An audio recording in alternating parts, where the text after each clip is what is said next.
Wow. Such an absolute devastating loss by the Atlanta Falcons. I mean, they honestly had no business losing this game.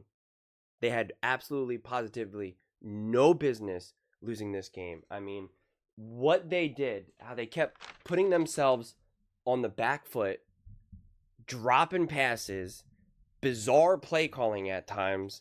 You just have no one to blame but yourself. But the one good thing, the one thing that's proven, the thing that I've been screaming all off season, that Michael Penix is for real.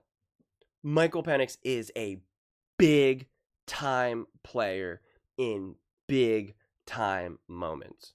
This was his 4th NFL game, and he's out there leading this team. Clearly the best player on the field, quite frankly, against a division rival, his 4th game in the NFL, and put them in a position to win that game. Put them in a position to win that game, to tie that game, whatever it needed. And they couldn't get it done. They could not get it done. I mean, the penalties, how many times are they going to go backwards? I mean, seriously. I mean, Baker was leaving that game wide open for y'all.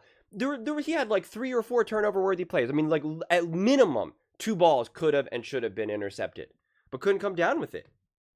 I mean, they couldn't contain that run. I mean, like it was, and it was a beautiful final minute drive too. Like that's the thing. I thought Raheem Morris, like the way how he used the timeouts, he didn't make any mistakes. Like he was smart with the timeouts. That play calling was actually smart. Like everything was there. And then obviously you missed the field goal. Surprise, surprise. I mean, like, did anyone really feel comfortable that he was going to make that field goal? I mean, I know I didn't. I know they're talking about him being like this ice cold in his veins. And I'm like, I don't know. That might be a thing of the past, man. That might be a thing, you know, in a different timeline. I don't know if it's the Atlanta Falcons timeline. But I mean, you know, defense got gashed in that final drive. I mean, you doing pretty well containing Baker the whole game. I mean, Baker was not good. He just wasn't. I know Baker Mayfield fans are going to get mad at me. He stepped up when he needed to at moments, used his legs, but I mean, like he missed a lot of really bad. He made a lot of really bad throws. And when you're a quarterback, even if you're making some nice plays, if you're making 3, 4, 5 bad throws in that game, you can't say it's a good game, even if you have a game-winning touchdown. You just can't. I mean, you just can't. I mean, you're missing players. You should have been intercepted multiple times. This is a game where if you're a Falcons fan, you got to be like, we should have won that game. We lost, but we lost now at home, division rival. Like we like double, triple hurt ourselves in this moment. And it's frustrating because this division is clearly wide open. Clearly wide open. Panthers aren't taking it. Okay? The Saints aren't taking it. You clearly can beat the Bucks. You're clearly right there. So it's just like, get your act together. Come up with the plays. Come up with the catches. Stop with the penalties. I didn't even get a chance to write it down how many total penalties they ended up having. And here's what's so crazy about this box score. Because Baker had 167 passing yards, 3 touchdowns, but he was 17 for 32.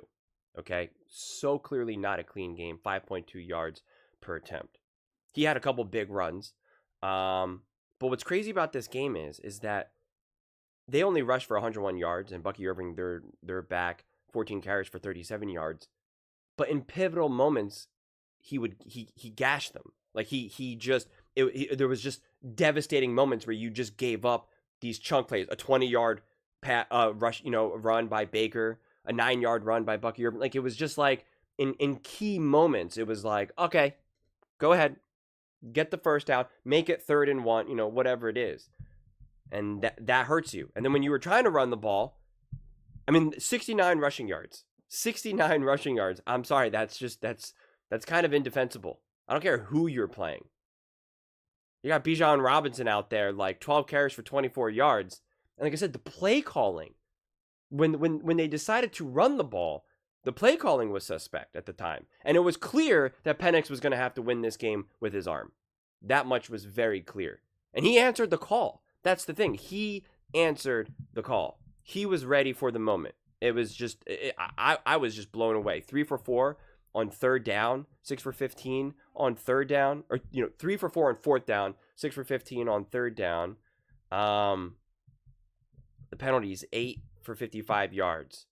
And I think, like, my goodness, how many of them were on offense? You just kept going backwards. I mean, the one play, what was it? It was Hawks start off drive. The Atlanta Hawks start off drive, another offensive penalty, then driving. You have some big throws, and then boom, another false start. Boom, false start. It's just backwards. You're getting momentum. Let's go backwards. Getting momentum. Let's go backwards. Penix diving for first downs, diving for touchdowns. He played amazing. He played absolutely amazing. That is the biggest silver lining. The biggest silver lining here is that you did not play great. You could not establish the run. You put all the weight on the shoulders of your quarterback, who is in his 4th NFL game of his career. He absolutely answered the call, played awesome, and you're in a division that is clearly winnable. So there's room for tremendous optimism.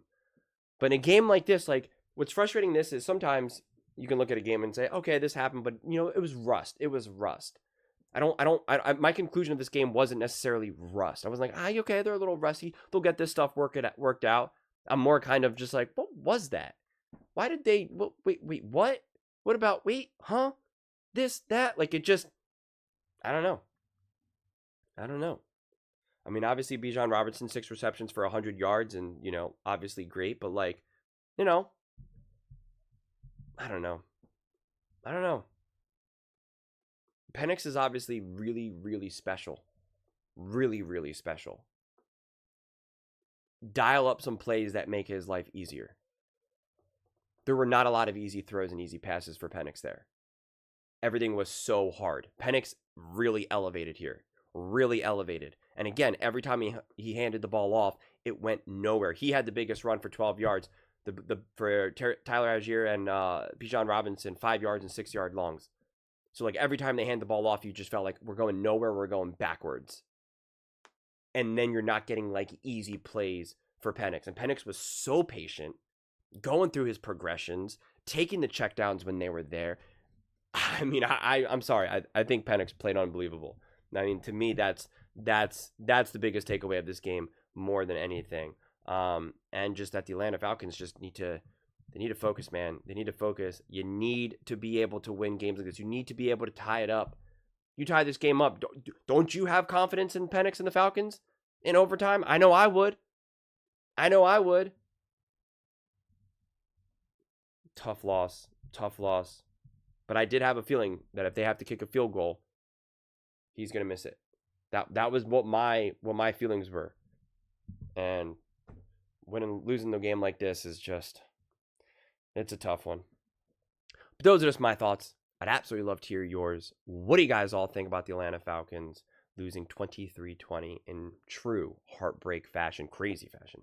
Let me know in the comments below. I read every single comment. So whether you agree with me or disagree with me, either way, let's get in some discussions. Let's get in some fights. But ultimately, let's just have some fun. And please do consider subscribing. We are building an amazing community here and absolutely love to see you part of it. I want to build something that we all generally feel connected to. Something that we're really excited to be part of. I think we're well on our way to doing it. And please don't forget to give this video a thumbs up, as it really does help with the visibility and the algorithm. Thank you so much. See you next time.